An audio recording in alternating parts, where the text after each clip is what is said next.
इसका अर्थ होता है साना साना का कि बार बार जो है हाथ जोड़ देती है लेखिका, क्योंकि वो पहली बार जो है हिमालय की यात्रा पे गई थी। पहली बार हिमालय की यात्रा पे जाने के बाद जो है तो वहाँ पर पहाड़ों में ऊंची चढ़ाई थी, तो उसको जो है एक घबराहट हो रही थी, जैसे गाड़ी बिल्कुल किनारे पे चल रही थी, तो जैसे वो नीचे देखती तो काफी गहराई उसको दिखाई पड़ती थी, तो इसलिए जो है वो बार बार ऐसे हाथ जोड़ती थी। तो इसका अर्थ ये है, पहले मैंने आपको इसका अर्थ बताया है कि साना साना हाथ जोड़ी का शाब्दिक अर्थ क्या है, ठीक है। तो इसके बारे में आगे जो है ये लेसन जो है मधुर कांकरिया, कौन सी लेसन है? मधुर कांकरिया द्वारा साना साना हाथ जोड़ी जो है मधुर कांकरिया ने ये एक यात्रा वृत्तांत का वर्णन किया है। किसका किया बेटा? यात्रा वृत्तांत का वर्णन किया है, जो कि पूर्वोत्तर जो है सिक्किम में, कहाँ पर? पूर्वोत्तर सिक्किम में जो है सिक्किम की राजधानी गंगटोक, सिक्किम की राजधानी कौन सी है? गंगटोक। उसके बारे में जो है वर्णन किया है कि सिक्किम की राजधानी गंगटोक कैसी है, वो कैसे दिखाई देती है। तो उसमें जो है गंगटोक के बाद लेखिका ने आगे अपना जो हिमालय की यात्रा की है उसके बारे में वर्णन किया है। किसने? लेखिका ने जो है हिमालय का आगे जो वर्णन किया है, यानी कि उसने अपनी जो यात्रा की है उसके बारे में वर्णन किया है। तो इसमें जो है मधुर कांकरिया कौन है? मधुर कांकरिया जो है सबसे पहले सिक्किम की राजधानी और वहाँ का जो दृश्य देखती है, कौन सा दृश्य देखती है? कि जो तारे हैं, यानी कि तराई का जो तराई देखती है, वो रात को झिलमिलाते सितारों की तराई का शाब्दिक अर्थ होता है बेटा, जैसे कोई झालर, जैसे लाइट की कोई झालर होती है ना, उसको तराई कहा गया है। कि रात को जो है गंगटोक में जो है हल्की हल्की धुंध पड़ रही थी, यानी कि वो छाड़ टाइप में हो रही थी धुंध की, और ठंडा ठंडा मौसम और ठंडी ठंडी जो है वहाँ की हवाएं थी, और उसमें ऊपर आसमान में जो है सितारे, उसको मतलब तारे दिखाई दे रहे थे। तारे यानी कि ऐसे लग रहे थे कि जैसे किसी ने झालर डाल दी हो। तराई यानी कि झालर, यानी कि एक लड़ियों की झालर होती है इस तरीके की, उसको झालर की संज्ञा दी गई है। तो इसमें जो है मधुर कांकरिया ने आगे का वर्णन किया है। अपनी आंखों देखा जो है बेटा, ये मधुर कांकरिया ने आंखों देखा सजीव वर्णन किया है। कौन सा वर्णन किया है? यानी कि सजीव, जो कि बिल्कुल ओरिजिनल एकदम उसको दिखाई दिया कि उसने जैसे हिमालय का बदलता हुआ स्वरूप, बार बार जो है हिमालय कैसे अपना रंग बदल लेता था, क्योंकि बारिश होती थी हमेशा हिमालय पर जो है बर्फ़ जमी होती थी, तो जैसे धूप निकलती थी तो उस पर जो है काई टाइप में आ जाती थी। हिमालय पर धूप निकलते ही काई सी, जैसे कहीं पर ऐसा प्रतीत होता था जैसे कोई हिमालय पर हरे रंग की चादर बिछा दी हो। तो इस तरीके से जो है उसमें दिखाई दे रहा था। तो लेखिका जो है आकाश में चमकते हुए तारे और दूर दूर जो है ढलान लेती तराई पर जो है, तराई जैसे मैंने कहा जैसे कि झिलमिल सितारों की एक लड़ी लगा दी हो। सितारों के गुच्छों की रोशनी को देखकर जो है वो मंत्रमुग्ध हो जाती है। कौन? मधुर कांकरिया जो है सितारों की लड़ियों को देखकर मंत्रमुग्ध हो जाती है और वो जो है हिमालय का वर्णन करती है। तो जैसे जैसे उसने जो है गंगटोक से जो है आगे लेखिका वहाँ पर जाती है, गंगटोक के बाद जो है अपनी यात्रा आगे बढ़ाती है, और इसमें जो है लेखिका एक रहस्यमयी रात के कारण जो है लेखिका को चेतना स्थिर हो गई थी। जो उसकी चेतना जो है लेखिका की स्थिर हो गई थी, वो भौचक्का रह गई थी, यानी कि स्थिर भौचक्का। किसी चीज़ को देखना एकदम, इतनी उसकी सुंदरता, तो वो एकदम सन्न रह गई थी, बिल्कुल स्थिर रह गई थी। कौन? मधुर कांकरिया।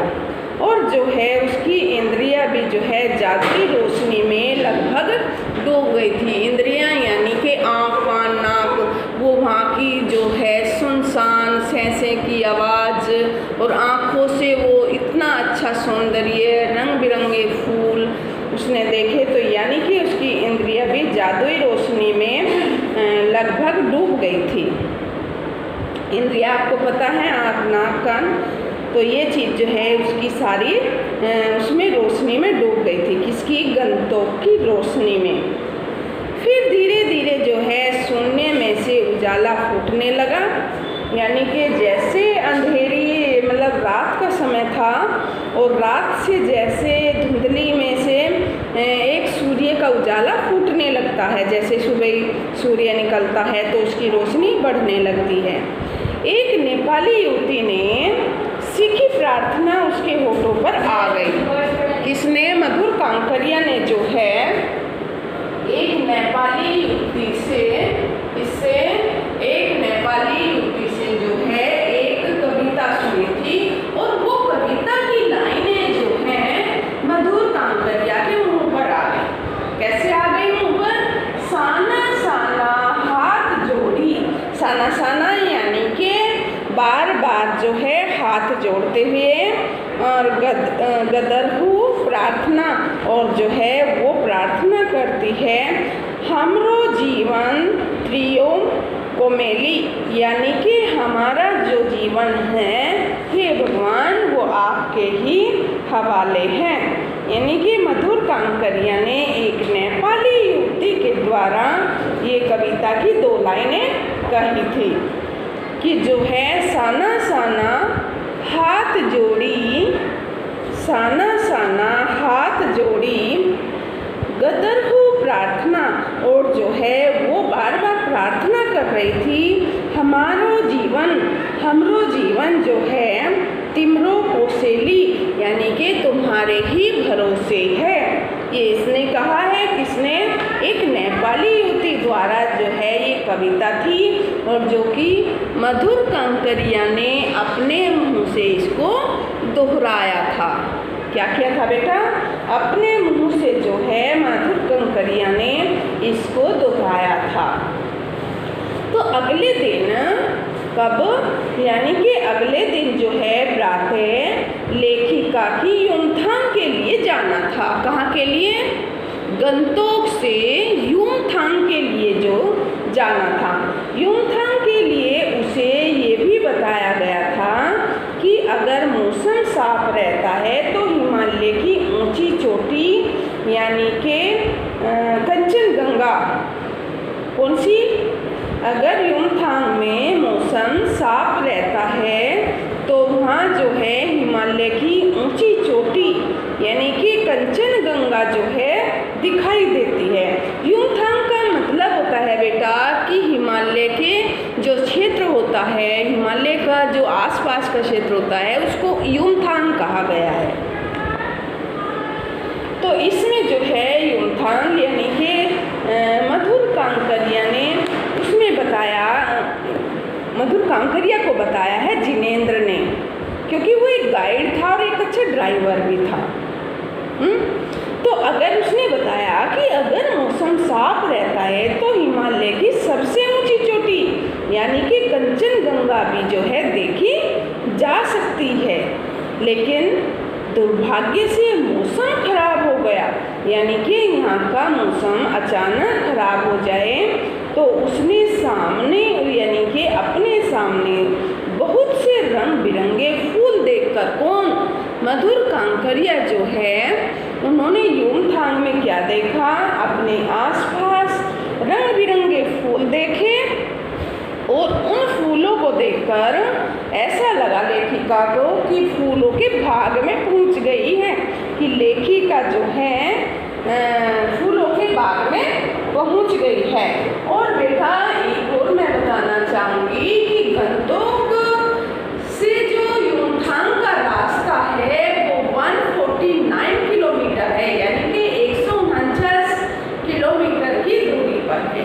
तो ये जो है आप नोट डाउन कीजिएगा, यानी कि इसके नीचे अंडरलाइन कर सकते हो आप, ठीक है। तो ये कई बार क्वेश्चन पूछ लिया जाता है कि युमथांग से पूछ लिया नहीं जाता, ये आता भी क्वेश्चन, शॉर्ट क्वेश्चन यानी कि बहु विकल्पीय क्वेश्चन में दे दिया जाता है बोर्ड में। तो ये जो है युमथांग का रास्ता जो है गंगटोक से कितनी दूरी पर है, तो वो आपसे पूछ लेंगे क्वेश्चन बीच में। तो आपको ये चीज नोट करनी चाहिए, जो मोस्ट इम्पोर्टेंट आती है वो बीच में नोट डाउन करते जाइएगा।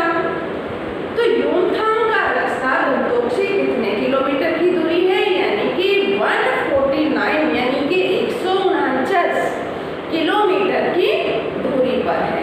तो ये आपको पता हो गया कि कितनी दूरी पर जो है गंगटोक युमथांग से है।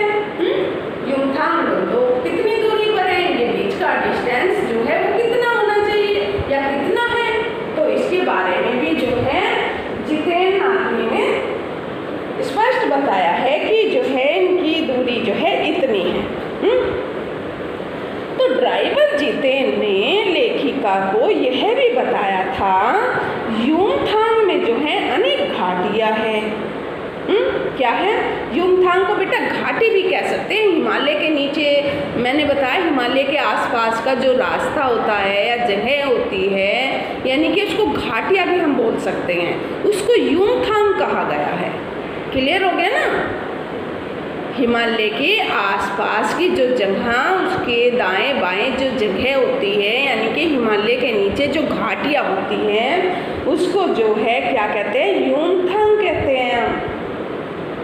उसका ही नाम युमथांग रखा गया है घाटियां का। विशेषकर रास्ते इसमें कहा कि यहाँ पर जो है अनेक घाटियां हैं।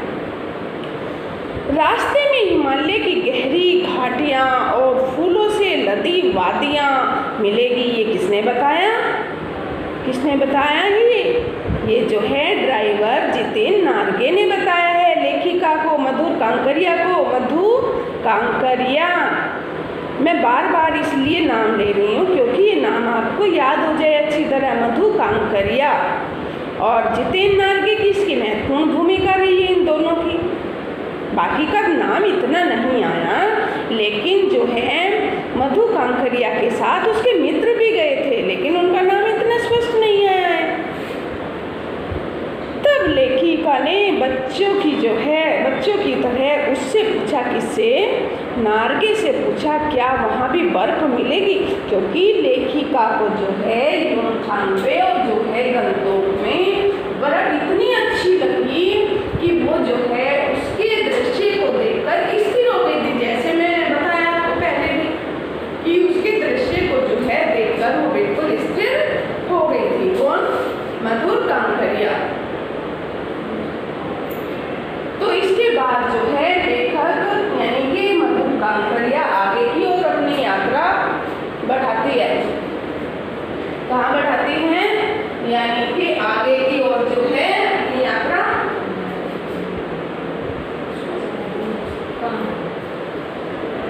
तो इस प्रकार जो है आगे की ओर अपनी यात्रा का वर्णन करती है। तो जितना मैंने आपको बताया इसका जो है ध्यान से देखेंगे आप, ये आपको साथ साथ याद होना चाहिए कि जो है युमथांग से गंगटोक की कितनी दूरी थी या गंगटोक से युमथांग की कितनी दूरी पर था। ये आपको स्पष्ट बेटा पता होना चाहिए। तो ये 149 किलोमीटर की दूरी पर था और वहाँ पर कैसी थी, हिमालय की गहरी घाटियाँ और फूलों से लदी जो है वादियाँ यानी कि प्राकृतिक दृश्य जो वादियाँ थी वहाँ पर। तब लेखिका ने बच्चों की तरह उनसे पूछा, क्या आगे भी बर्फ मिलेगी। स्थान स्थान पर पाइन और नुकीले पर्वतों को देखते हुए, पाइन और जो है नुकीले पत्थर होते हैं जिनकी धार होती है, नुकीले यानी कि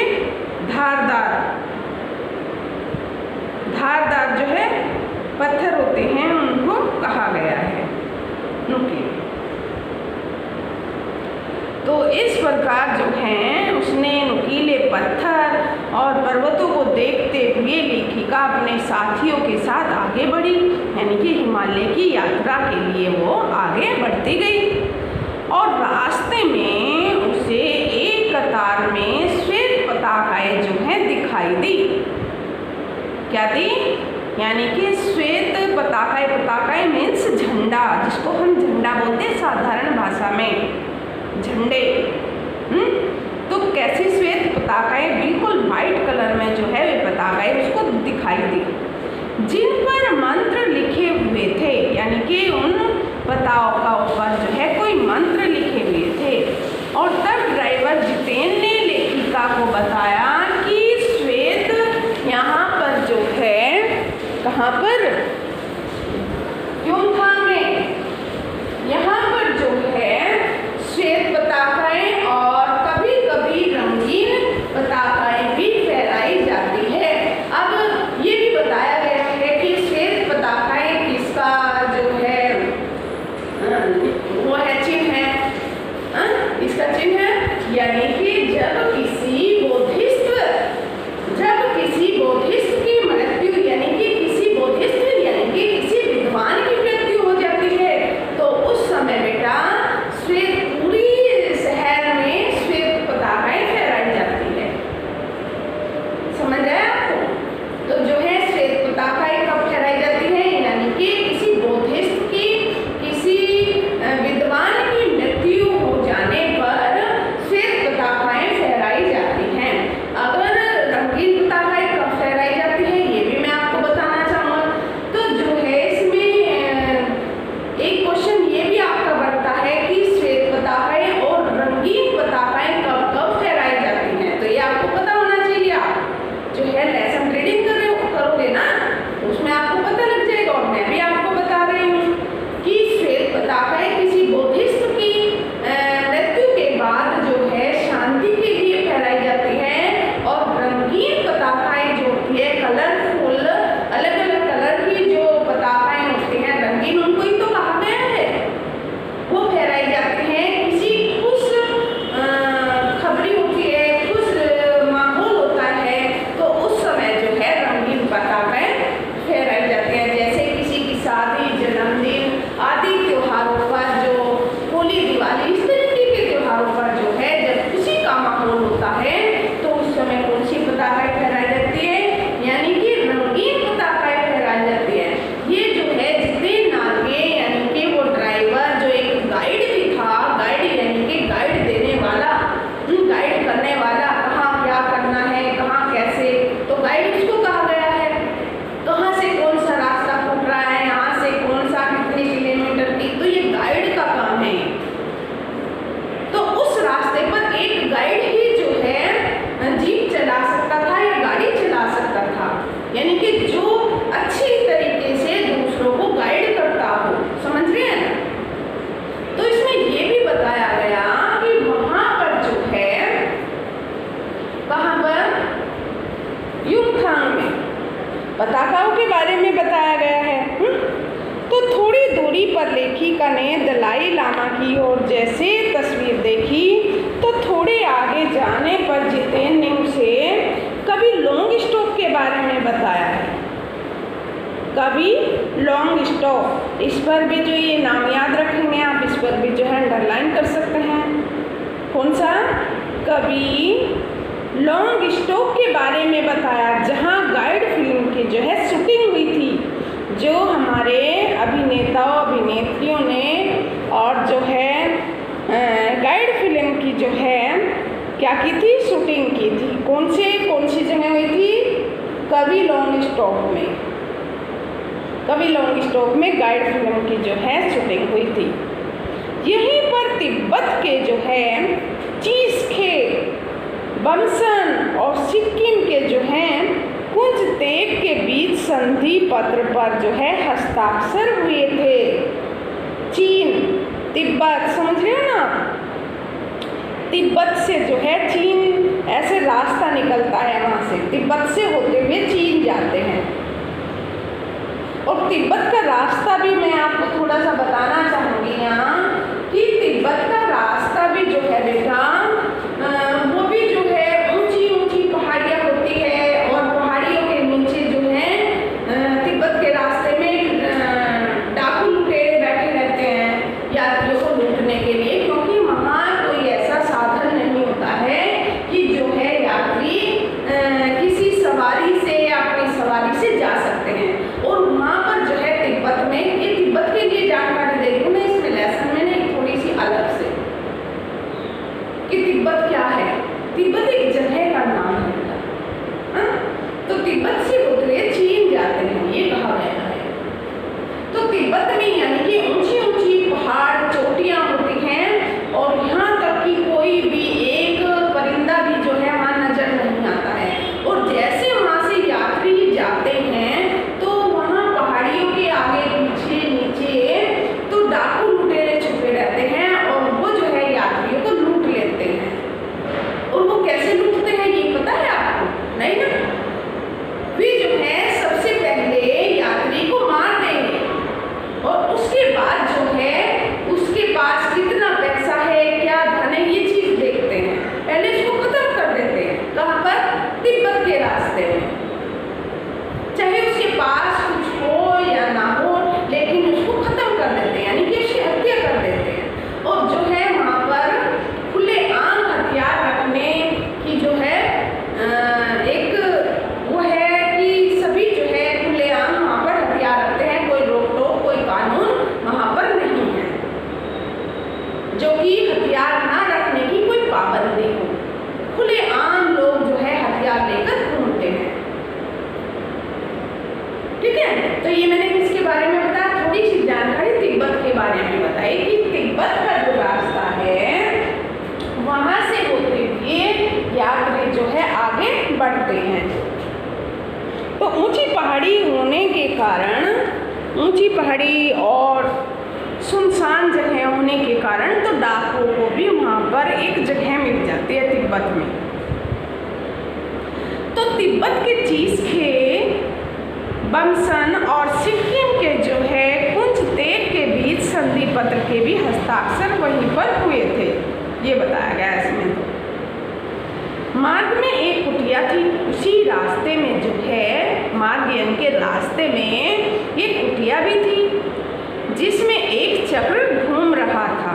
क्या घूम रहा था? जिसमें जो है एक चक्र घूम रहा था और उस चक्र को घूमते हुए जितेन नागे ने लेखिका मधुर कांकरिया को ये भी बताया है कि ये चक्र को, इस चक्र को जो है कुटिया में जो चक्र था, इस चक्र को घुमाने से लोगों के जो है पाप धुल जाते हैं। कोई ऐसी होता है क्या? नहीं ना। तो ये जितेन नागे ने बताया कि इस कुटिया में जो एक चक्र है, उस चक्र को जो है घुमाने से ऐसे जैसे घुमाते ना, ऐसे एक चक्र लगाओ ऐसे घुमा देते जैसे नमदी आ जाती, पता है ना कैसे घूमना चाहिए। तो इस तरीके से उस चक्र को घुमाने से जो है कहते हैं कि लोगों के जो है पाप धुल जाते। और मधुर कांकरिया ये मानती है कि लोग जो हैं आज भी कितने अंधविश्वास में जो है अपना अंधविश्वास मानते हैं और आज भी जो है इसकी आस्था मानते हैं अंधविश्वास की, कि सभी सोचते हैं कौन अपने पाप में धुलेगा, पता नहीं कौन सा पाप किया होगा जो वो धुलना चाहते हैं। तो इस तरीके से जो है मधुर कांकरिया उस चक्र को भी घुमाती है जिससे सबके पाप धुल जाते हैं। ये मान्यता उसकी चक्र की है। कौन से? जो कुटिया में है, जो एक कुटिया में है चक्र, उसके बारे में बताया गया है कि जो है इसको घुमाने से सारे पाप धुल जाते हैं। लेखिका सोचने लगी कि आज के वैज्ञानिक युग में भी लोग जो है अंधविश्वास और आस्थाएं, पाप पुण्य की धारणाएं जो है, कल्पनाएं प्रत्येक स्थान पर एक जैसी है, चाहे आप किसी भी क्षेत्र में क्यों ना चले जाएं।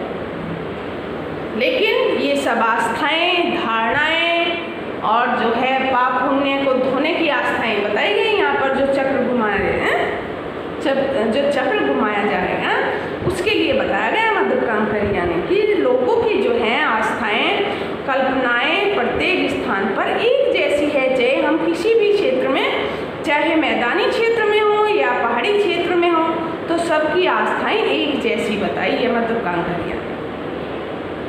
धीरे धीरे लेखिका जो है उनके साथी आगे बढ़ते जा रहे थे और बाजार और वनस्पतियाँ पीछे छूटती जा रही थी। जैसे गाड़ी जीप चल रही थी तो वनस्पति यानी कि जो पेड़ पौधे रास्ते में आते गए वो जो है पीछे छूटते गए। और स्वेटर बुनती नेपाली महिलाएं और जो है पीठ पर भारी भरकम कार्टून ढोते हुए बहादुर नेपाली ओझल होते जा रहे थे।